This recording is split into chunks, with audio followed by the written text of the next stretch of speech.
Hey everyone, James Lynch here doing a quick reaction video to the news that Sean O'Malley will take on Song Yadong at UFC 324. At the time I'm recording this, it's not 100% official, but if you are watching this, that means Dana White has announced it at the halftime of the Dallas Cowboys and Kansas City Chiefs game. So you can go look at all the fights that were added to that card. I just wanted to do a couple individual videos for some of the bigger fights that are on here because this is a great matchup. And this was a fight, if you remember, Red Corner MMA, I think had a tip. I think it was Red Corner MMA, one of the outlets had a tip that this fight was supposed to take place at UFC 323. So I'm assuming they wanted to put this on the Paramount card because obviously O'Malley's a bit of a big name there. But this fight makes sense. I do think, and again, at the time I'm recording this, we got Henry Cejudo fighting next weekend at UFC 323. I think this was a missed opportunity not to do O'Malley Cejudo personally, because those are two of the biggest names in the division. It's Cejudo's last fight. Could O'Malley knock him out? Maybe he does. Maybe O'Malley struggles with the wrestling. I don't know. It'd be interesting, but that was such a big fight that I think was a miss. This is a good second option though, in my opinion.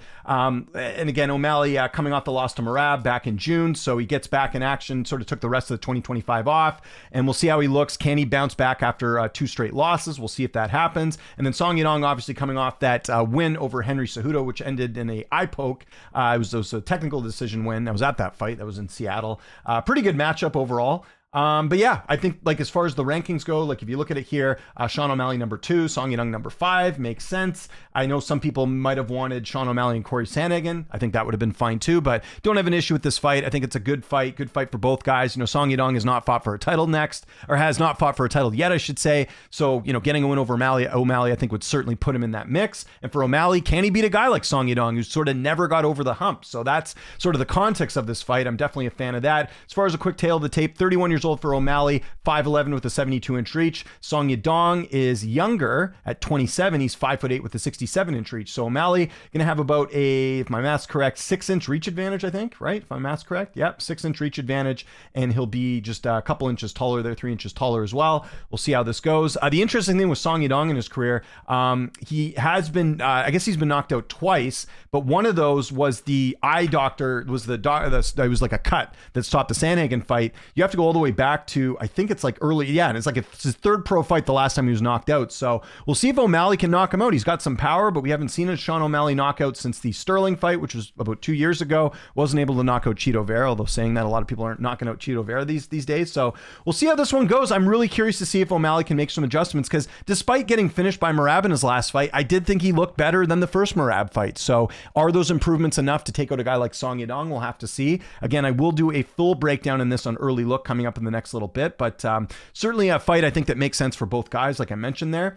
We'll see if O'Malley's able to utilize the height and reach. I think the thing with Song Yadong, and a lot of bantamweights kind of fall in this category, like he's winning fights, but he's not like, he's not like looking like outstanding. He's not like getting like quick finishes, and some of this has to do with the competition he's fighting. Again, Cejudo at the time I'm recording this has never been finished in a fight at bantamweight anyways, so it's not like he's easy to finish.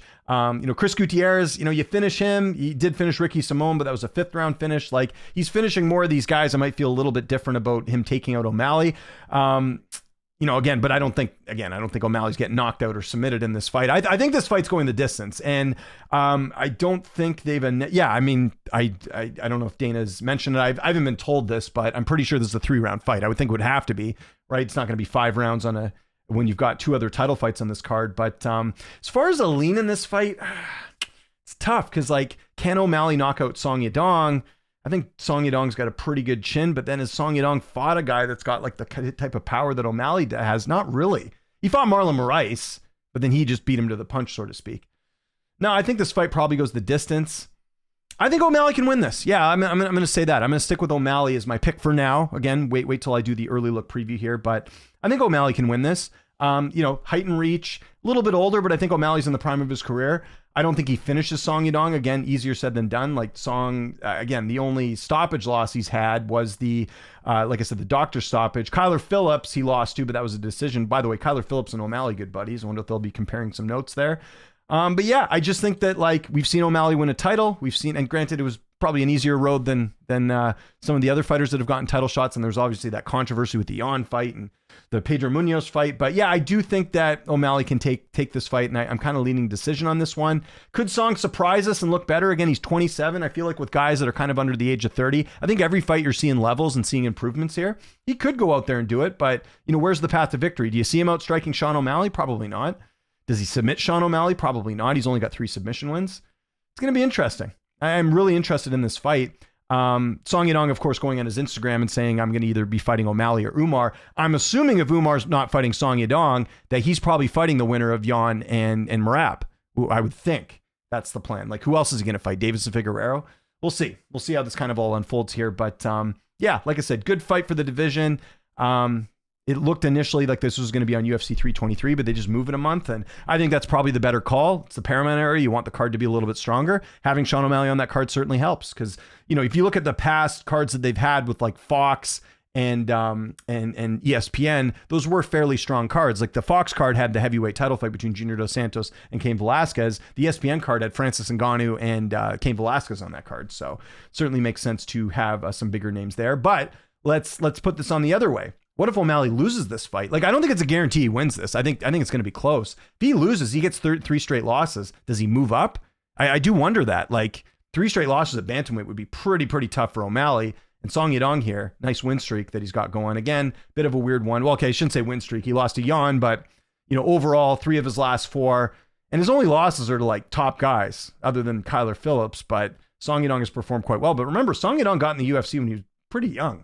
When was his debut? He fought this Kahandre guy. I don't even remember this fight, but how old was he? He was 19 when he came in the UFC. So he's like kind of like a Chase Hooper, where he's having to grow up sort of on the job there. So we'll see. We'll see what happens. Again, I'm not going to count out Song Yadong in this fight, but it's going to be interesting. Again, O'Malley used to knocking guys out in a lot of cases, and he's fighting a guy that, you know, was only knocked out in his 3rd fight. Again, I don't consider the Sandhagen fight like a knockout loss. That was a doctor stoppage. So can O'Malley do it? I think if he does do it, then he's back in the mix. But then O'Malley's got the same problem that a lot of these guys have. Well, not a lot, but few fighters have, which is you've already lost twice to the champ. And I don't think Merab's going to, you know, be losing his title anytime soon. So, you know, we'll see. I think O'Malley would need a couple wins at least to be back in the title conversation. I just feel like we're seeing O'Malley, you know, like he shouldn't have got the rematch right away against Merab, because I didn't think that first fight was close. I know some people debate that. They talk about the fact that the first Merab fight was close. I thought Merab won. I don't think there was any world that Sean O'Malley won that first fight against Merab, and then the rematch certainly proved that, where Merab goes out and finishes him. So could Song Yadong finish Sean O'Malley? Maybe, but it's a 3-round fight, which I also think favors O'Malley because he does come out fairly strong. If you look at a lot of, like, earlier in his career, you've seen a lot of first-round finishes, right? You look at Wineland, Quinones. I mean, O'Malley's been in the UFC for a while, so it's a fight that was sort of destined to happen. But anyways, yeah. So again, early pick right now is O'Malley. I'm leaning decision though. 3-round fight.